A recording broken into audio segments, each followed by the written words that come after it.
আপনারা সবাই কেমন আছেন? আশা করি আল্লাহর অশেষ রহমতে খুব ভালো আছেন। আমিও আলহামদুলিল্লাহ ভালো আছি।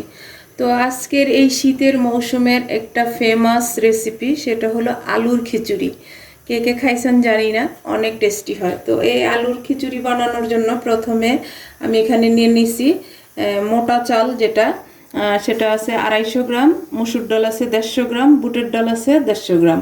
আর এখানে 1.5 কিলো আলুকে ধুয়ে পরিষ্কার করে সিদ্ধ করে আমি ছিলে রেডি করে রাখছি। তো প্রথমে আমি চাল ডালটা ধুয়ে তারপর রান্নাটা শুরু করব। চাল ডাল সব কিছু ধুয়ে নিলাম। আর এই যে খিচুড়িটা রান্না করার জন্য একটা পাতিল বসাই দিছি, এখানে পানিও দিয়ে দিছি আর চুলাটাও জ্বালাই দিছি। এখন এখানে আমি চাল ডালটা প্রথমে দিয়ে দিব। বিসমিল্লাহির রহমানির রহিম। আর আজকের এই আলুর খিচুড়িটা যদি আপনাদের একটু ভালো লাগে তাহলে অবশ্যই আমার চ্যানেলটাকে সাবস্ক্রাইব করবেন, লাইক করবেন, শেয়ার করবেন এবং কমেন্টস করবেন প্লিজ আমার ভাই বোনেরা। এখন এই পর্যায়ে আমি দিয়ে দিব সব মশলা। এর মধ্যে যাবে 1 চামচ হলুদ গুঁড়া, এই যে, আর 1 চামচ যাবে মরিচ গুঁড়া। এই রেসিপিটা এই শীতের মৌসুমে এত টেস্টি হয়, মানে বাসায় না খেলে বা না বানালে বুঝতে পারবেন না। এখন তো নতুন আলু অ্যাভেলেবেল, নতুন আলু দিয়ে অবশ্যই আপনারা এই রান্নাটা করে দেখতে পারেন। এখন দিব 1 চামচ ধনে গুঁড়া। ধনে গুঁড়াটা দিয়ে একটু মিশিয়ে দিব আমি। আর একেবারে ঘরোয়া উপকরণ দিয়ে আজকে এই আলুর খিচুড়িটা হয়ে যায়। আর এই খিচুড়িটা আমার ছোট খালাম্মার হাতে আমরা সবসময় এই শীতের মৌসুমে ওনার বাড়িতে গিয়ে খাইতাম, এখনও উনি ফোন করলে বলে। তো এখন এই পর্যায়ে দিয়ে দিব আমি 4টা বড় সাইজের পেঁয়াজ কুচি। এটাতে পেঁয়াজ কুচিটা একটু বেশি দিতে হয়। দিব স্বাদ মতো লবণ। আর এটাতে বেশি মশলাও লাগে না, একেবারে অল্প মশলাই হয়ে যায়।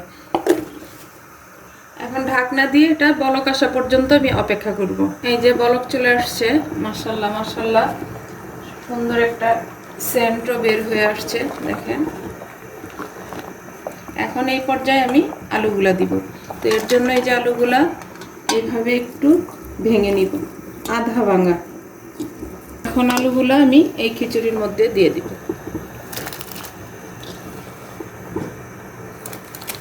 আমি একটু নাড়া দিয়ে আলুটা এই চাল ডালের সাথে মিশাই দিব।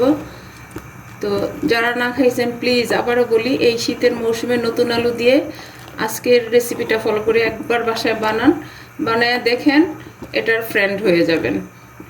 এখন এই পর্যায়ে দিয়ে দিব আমি এই যে 2 কিলো টমেটো। এটাতে টমেটোটাও দিতে হয় বেশি। এখন এই টমেটোটাও দিয়ে দিব,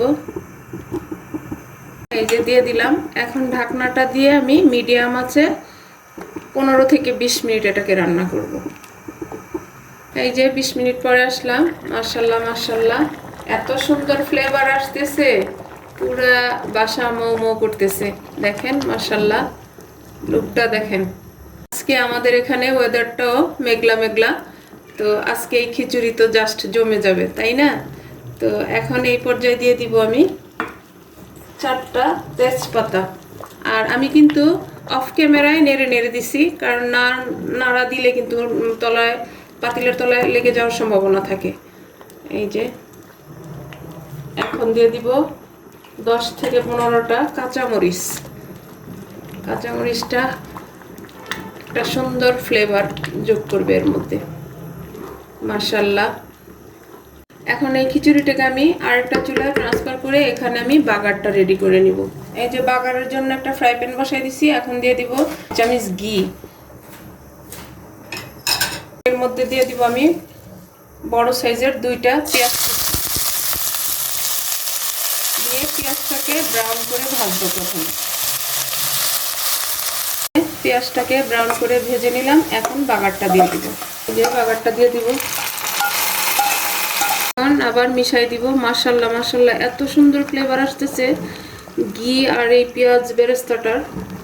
তো যখনই এই আলুর খিচুড়িটা রান্না করবেন তখন চেষ্টা করবেন ঘি দিয়ে এরকম বেরেস্তার বাগারটা দেওয়ার জন্য। এখন এই পর্যায়ে দিয়ে দিব আমি 1 চামচ ভাজা জিরা গুঁড়া। বেশি দিতে হবে না, এমনিতে এটা অনেক সুন্দর একটা সেন্ট চলে আসছে। আর প্লিজ একবার হলো বাসায় এই শীতের মৌসুমে ট্রাই করে দেখতে পারেন, আশা করি ইনশাআল্লাহ খুব ভালো লাগবে। এই যে দেখেন মাশাআল্লাহ লুকটা দেখেন। আমার বাসায় তো এই খিচুড়িটা সবার পছন্দ। যাই হোক, আমার খিচুড়ি রান্না কিন্তু অলমোস্ট হয়ে গেছে। এখন এই পর্যায়ে শুধু বাকি রয়েছে ধনেপাতা দেয়া। এখানে আমি 1 আটি ধনেপাতার হাফ দিয়ে দিলাম, কারণ ধনেপাতাটাও এই আলুর খিচুড়িতে যত বেশি দেওয়া যায় অত ভালো লাগে। দিয়ে এখন শুধু মিশিয়ে দিব। মিশিয়ে তারপর আমি চুলাটা অফ করে দিব। অফ করে খিচুড়িটাকে নামাই নিব আর সার্ভ করে আমি আপনাদের সাথে শেয়ার করতেছি যে আজকে আমার একেবারে অল্প উপকরণ, অল্প সময়ের মধ্যে ঘরোয়া জিনিসপত্র যা আছে ওইগুলা দিয়েই আজকের আলুর খিচুড়িটা রান্না হয়ে গেল। এই যে দেখেন হয়ে গেল আমার আজকের আলুর খিচুড়ি, একেবারে সহজ উপকরণ দিয়ে। আর দেখেন মাশাল্লাহ মাশাল্লাহ, দেখতে যেমন লোভনীয়, খাইতেও তেমনি টেস্টি হয়েছে। আমার বাসায় তো এটা পাইলে আর কিছু লাগে না। তো এর সাথে যদি এরকম গরুর মাংসের ঝোল হয় তাহলে আর কি চাই, তাই না? এই যে দেখেন সাথে নিয়ে নিলাম গরুর মাংসের ঝোল। তো প্লিজ আমার ভাই বোনেরা, যদি আপনাদের কাছে ভালো লাগে বা কেউ যদি এরকম আলুর খিচুড়ি কখনো খেয়ে থাকেন, তারা তো জানেন যে কেমন হয়। আর যারা না খাইছেন তারা অবশ্যই এই শীতের মৌসুমে নতুন আলু দিয়ে এই রান্নাটা করে একবার হলো ট্রাই করবেন। তো যাই হোক, আজকে আমার আলুর খিচুড়ি রান্না করা শেষ হয়ে গেল। আমি আপনাদের কাছ থেকে বিদায় নিব। আবার নতুন কোনো রেসিপি নিয়ে আসব। আল্লাহ হাফেজ।